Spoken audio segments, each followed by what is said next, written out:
Hey guys, it is AlexanderStopmotion here doing a Transformers video review, and today we are taking a look at Transformers Revenge of the Fallen Deluxe Class Jolt. So here is Jolt. He is the Chevy Volt. Yeah, I know, Jolt, Volt. They probably did that on purpose, but, he's an older figure. He came out in 2009 for the Revenge of the Fallen film. And he's probably one of my favorite deluxe class figures for Revenge of the Fallen. Yeah, overall a pretty neat looking car. Very narrow, I find. Very low, very nice. Really looks like it could just go fast. Yeah, there is a lot of panel lines. Like you can see, there's this gap. You can see the line going up. Definitely one in the middle. As you can see, the clear windows, you can sort of see there's a big empty gap in there, and then a little seam that you can see through it to where the connecting pieces combine. It says Volt. Surprised they never had in the license plate Jolt, so it would say Volt Jolt. I think that would have been very nice. Chevy logo is painted black. Red backlights. It's black right here, black on the roof. Everywhere else, really, it's blue. Except for right here at the very seam of the window, it seems to be black, or it's either just translucent paint. It's really hard to tell.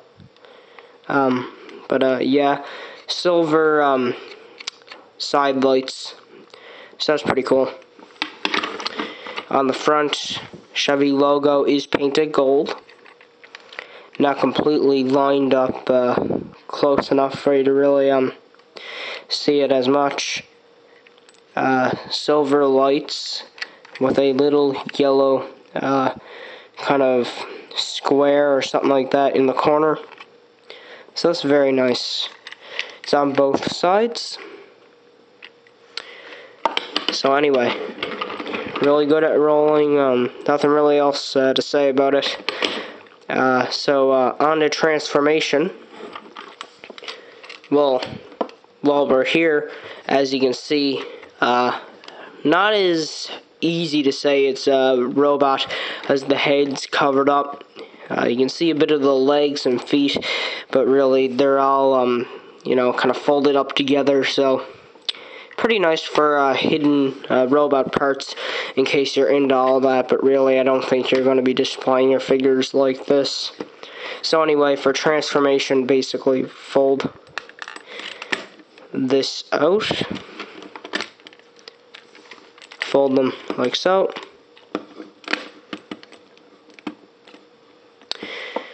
then come around here, fold these out. That explains why the Chevy logo isn't completely lined up. Then be careful with this because it is on a little not really sure, a hinge joint, I guess, so it can pop off, but you can pop it back. Basically fold it like so. You can see his head. Kind of fold this down. It's the easiest way to get the arms up. Then when you unsnap them and fold them into position, not sure if I pronounced that right. I have a bit of a cold, so yeah, but you can see his tires will kind of fold. I'll just turn the tire to show you what I mean. So yeah, you can see the tires kind of go behind his head. Then you can fold this down. Just kind of fold his arms. The back section, well, there's a lot of ways really to do it. I'm not really sure of the right way. I always went with the way I like to do it, and that's basically fold these back and then get these pieces folded like so.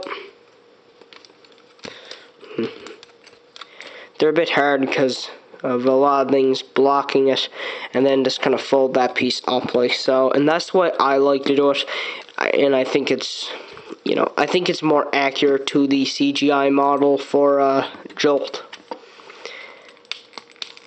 Unsnap his legs, and then fold his legs down, position the toe however you want.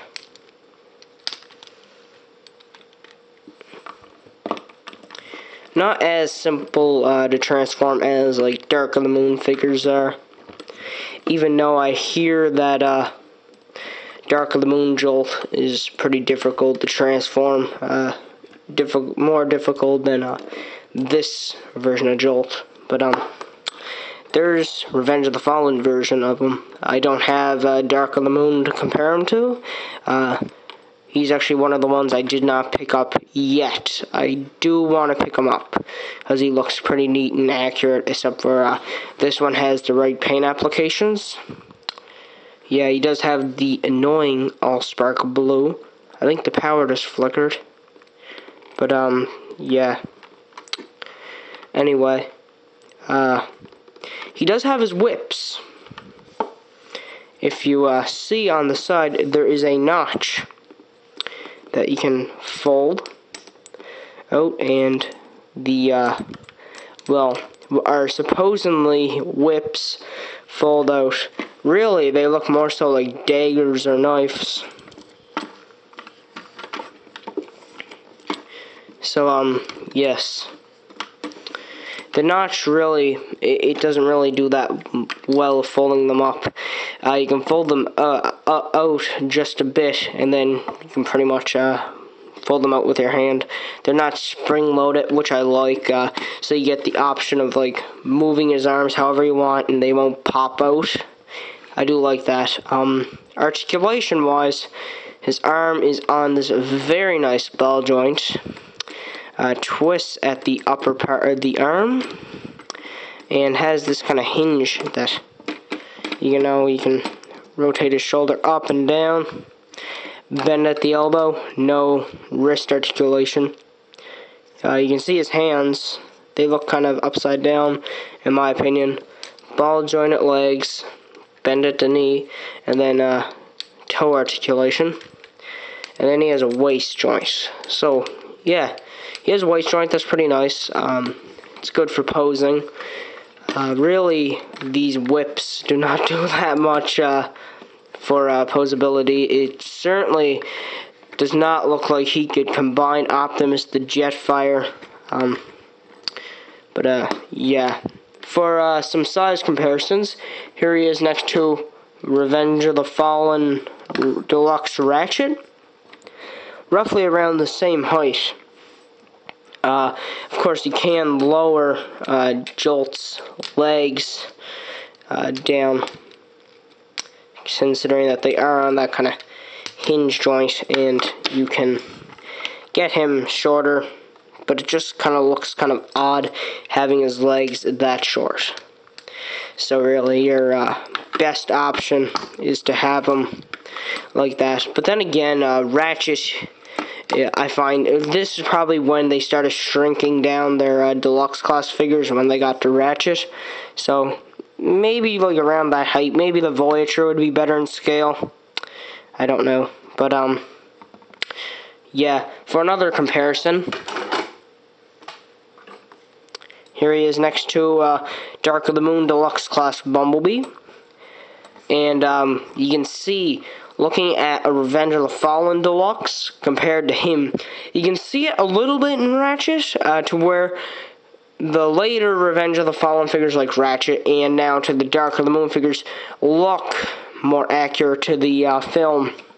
As you can see, Bumblebee has a lot less kibble on the arms as opposed to Jolt. Even though he does have a bit of a backpack, but that's mainly the robot, the vehicle kibble. But, they're the same height. I say that's very accurate. in my opinion. These guys weren't really standing next to each other in the film or in the comic book or anything, so I'm just estimating, you know. But yeah. Anyway, yeah. Head is very nice looking. Does have a bit of a bug-eyed kind of look. He does have a red Autobot symbol on the chest and a translucent chest piece, which is quite nice. I guess they tried to do this, have like the tires on the leg, but you know, it doesn't really look that bad. It certainly looks better than just having the legs blue. Much better than having just the Allspark blue. So, you know, it's not completely bad. I think the paint applications for Dark of the Moon one is they look pretty bad, but for paint, like for accuracy and paint applications, yeah, if you're looking for that, this guy's definitely better. If you're looking for a bit more movie accuracy, I think Dark of the Moon one may do your best offer, considering that he's at retail and this guy's not.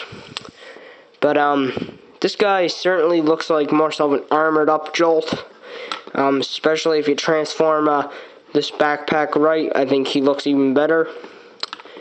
Well, the right way I did it, like I consider this the best way to do it, because it looks like he has those things on his back. But you know, that's the way I like it. I'm going to keep it like that. But, you know, I wouldn't pay too much for him. If you can get him for the regular retail price or maybe just a bit higher, then get him. If you can get the Hunt for Decepticons one, go ahead. I just think this mold is probably one of the best Revenge of the Fallen Deluxe molds. So, if you see him, pick him up. I kind of give him a 8 out of 10 for vehicle, and for robot, an 8.5. But transformation, you know, I think it beats a lot of Transformers that we've seen, like Revenge of the Fallen Ratchet, Dark of the Moon, Jolt, and so transformation I give maybe a 9 out of 10 because it's pretty fun. But overall, there is Jolt. Revenge of the Fallen Deluxe Class Jolt. So until next time, please subscribe, check out my other videos, and I'll see you then.